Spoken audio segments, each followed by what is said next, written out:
I was born in Wichita, Kansas back in 1963, and my parents, of course, were married. I had an older brother, Joe, who's a year older, and then a year later came my younger brother, Jeff.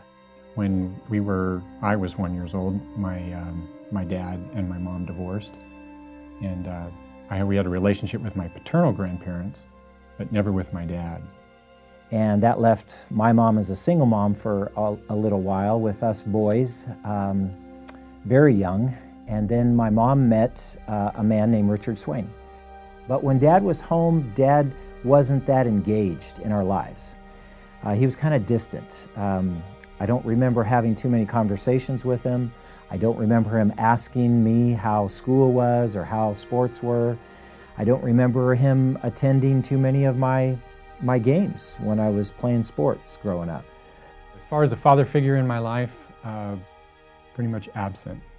And I can't remember one thing that I ever, piece of advice, if you will, that I got from my father that I would say, yes, this really marked my life, or this shaped me. It was more of, that's not what I want to be like. That's not what I want for my own family life. A lot of times Dad was out in the garage. It was always him by himself in the garage, so he was kind of distant. He never showed us boys how to fix anything. He never showed us how to build anything. He never showed us how to fix a flat tire. My biological father, I never had a relationship with. He never called. He never reached out to us in any kind of meaningful way. We want to break this chain of divorce.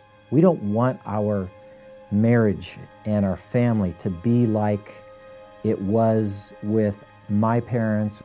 There's got to be a better way. They actually referred to someone as Dad. There was something missing, something that wasn't there. It was vacuous in me that I could never use that term really with someone. This one church was offering a parenting seminar program, and it actually ended up being a 13-week video program about how to parent your kids in a godly way. And we just jumped on that.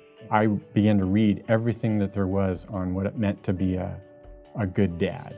And that really helped establish a foundation for us on how we were raising our kids.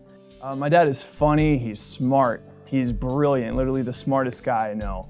The first thing that comes to mind is humble servant leader. Just in a few words, I would describe my dad as someone who's humble, intelligent. My dad is just a servant of God, and he's such a good example of a Christ follower.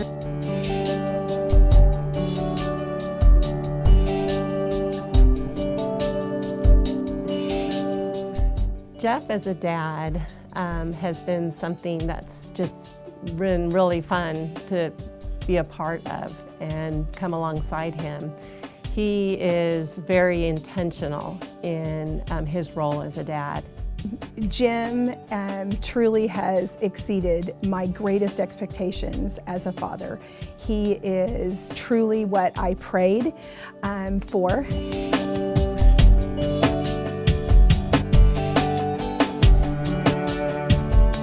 It's been a complete blessing to have grown up with my dad and him taking me aside and pouring into me and kind of leading me along the way. What is that definition of a man? What's that definition of a woman? And then to live it, and then to teach that in a very strategic way to my children. I made it a real point of being involved in their lives, of like when we would be driving to school and driving home from school, I was really intentional about asking them, what happened that day? What was their day like? What kind of friends were they making? What did their teachers say to them? Learn yourself first what it means to be a godly man. This will be the start of something new for not only yourself and your marriage, but for your children. There's always an opportunity to have a new legacy and move forward with God.